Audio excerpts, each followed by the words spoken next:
Welcome to Telugu కథలు. ఒక చిన్న గ్రామంలో అను అనే 10 సంవత్సరాల అమ్మాయి ఉండేది. ఆమె చాలా తెలివైనది, మంచిదైన హృదయం కలిగినది. అను తన అమ్మ లక్ష్మితో కలిసి చిన్న పాత ఇంట్లో ఉండేది. అను తండ్రి కొన్ని సంవత్సరాల క్రితం అనారోగ్యంతో చనిపోయాడు. అప్పటి నుంచి లక్ష్మి ఇళ్లలో పని చేస్తూ కూతుర్ని చదివించేది. లక్ష్మి ఎంత కష్టపడ్డా అను మాత్రం ఎప్పుడూ నవ్వుతూనే ఉండేది. అమ్మా, నేను పెద్ద డాక్టర్ అవుతాను, నిన్ను ఇక పని చేయనివ్వను అని ప్రతిరోజూ చెప్పేది. లక్ష్మి కళ్లలో ఆనందం మెరిసేది.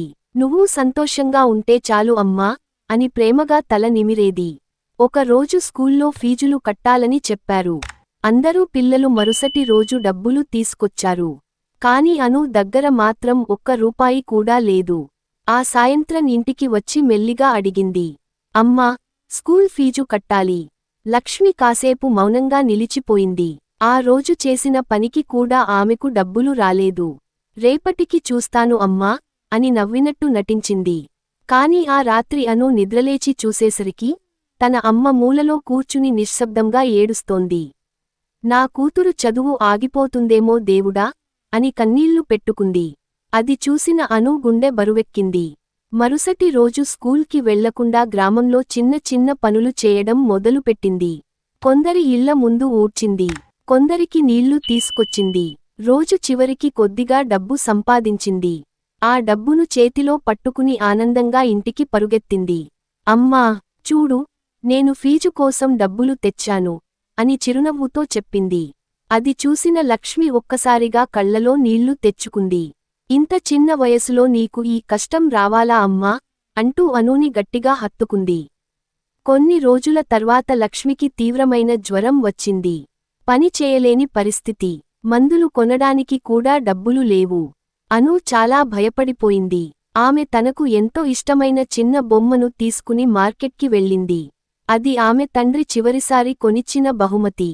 బొమ్మ అమ్మే సమయంలో అను కళ్లలో కన్నీళ్లు ఆగలేదు. ఇది అమ్మితే అమ్మకు మందులు కొనగలను అని తన మనసుకు ధైర్యం చెప్పుకుంది. అది గమనించిన ఒక వృద్ధుడు దగ్గరకు వచ్చాడు. ఎందుకు అమ్ముతున్నావమ్మా ఈ బొమ్మ అని అడిగాడు. అను జరిగినదంతా చెప్పింది. వృద్ధుడు కళ్లలో నీళ్లు మెరిశాయి.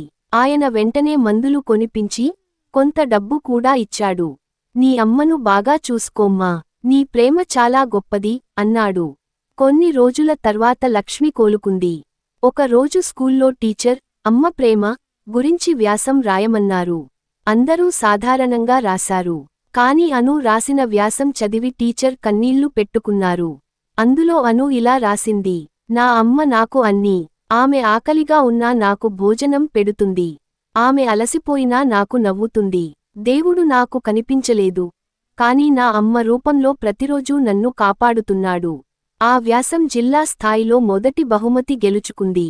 స్టేజ్ మీద అనూని పిలిచినప్పుడు ఆమె బహుమతి తీసుకుని నేరుగా తన అమ్మ దగ్గరకు వెళ్లి ఇచ్చింది. ఈ విజయం నాది కాదు అమ్మా, నీది అంది. ఆ రోజు అక్కడ ఉన్న ప్రతి ఒక్కరి కళ్లలో కన్నీళ్లు వచ్చాయి. నీతి: తల్లి ప్రేమకు ప్రపంచంలో సమానం లేదు. నిజమైన ప్రేమ, త్యాగం ఎప్పుడూ మనిషిని గొప్పవాడిని చేస్తాయి.